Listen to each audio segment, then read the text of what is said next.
আজকে দক্ষিণ 24 পরগনায় এসে কি অভিজ্ঞতা হলো, মানে কি বলবে দক্ষিণ 24 পরগনা কেন? হিন্দুদের ধর্মচারণ এখানে নিষিদ্ধ। দক্ষিণ 24 পরগনায় ভোট দেওয়া তো আগেই বন্ধ ছিল বিরোধীদের। আজকে দেখে গেলাম হিন্দুরা তার ধর্ম পালন করতে পারবে না। আমি তো আজকে রাজনীতি করতে আসিনি, ধর্ম পালন করতে এসেছিলাম। সেই হিন্দুকে বাধা দেওয়া হয়েছে, বাধা আমি মানিনি। সনাতন হাঁটতে জানে না।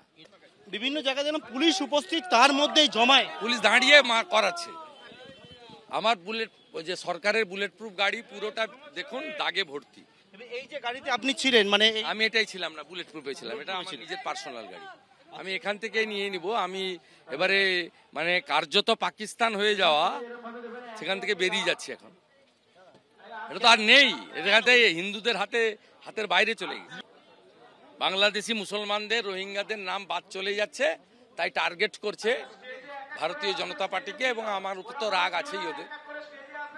আমি ওদের অনেক কাজে বাধা হয়ে দাঁড়াচ্ছি, এটা ওদের সমস্যা আছে। এবং তৃণমূলই এর পেছনে আছে। বিক্ষোভ দেখানোর উদ্দেশ্য একটাই, এবং এটা ভোটের আগে আরো বাড়বে, সেটাও আমি ভবিষ্যৎবাণী করছি। তৃণমূল ভাবছে যে এইভাবে বিক্ষোভ দেখালে বুঝি বিজেপির নেতারা বুঝি ঢুকে যাবে, বিজেপির নেতারা তৃণমূলের বিরুদ্ধে লড়াই মনে হয় ছেড়ে দেবে। উল্টে লড়াই আরো তীব্র থেকে তীব্রতর হবে। বিরোধী দলনেতার এই যে বিরুদ্ধে যেভাবে চক্রান্ত করা হয়েছে, তার প্রতিবাদে মথুরাপুরে আমরা আবার প্রয়োজনে আন্দোলন করব।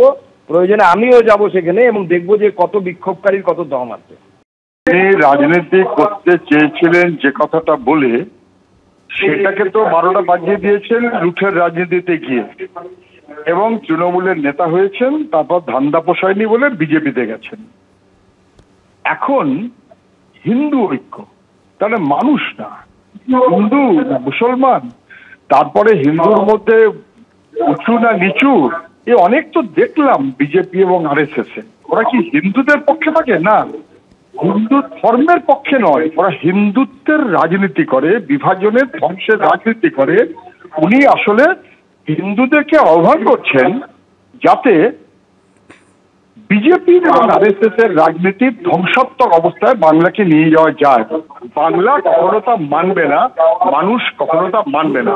মানুষমুখী মনোভাব না থাকলে যা হয়, শুভেন্দুর মধ্যে তারই প্রতিফলন। খুবই দুর্ভাগ্য, এরাই বিজেপি, এরাই RSS।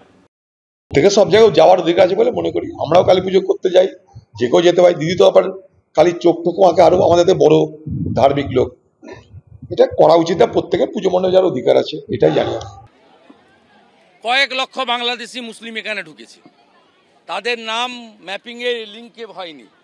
তারা তো SIR দাঁড়াতেই পারবে না, BLOর সামনে ফাঁকা হয়ে যাবে, পরিচ্ছন্ন হয়ে যাবে ভোটার লিস্ট। রেখা গাজী তো দাঁড়িয়ে থেকে করিয়েছে, আমি তো সব ছবি পোস্ট করে দিয়েছি, সব বাংলাদেশি মুসলিম। এবং SIR এর ম্যাপিংয়ে এদের কারণ নাম নেই, অল আর বাংলাদেশি মুসলিম। গোসাবা দিয়ে এরা প্রত্যেক দিন ঢোকে। কোটেশ্বর রাও অর্গানাইজ করেছে মমতা ব্যানার্জি এবং তার ভাইপোর নির্দেশে।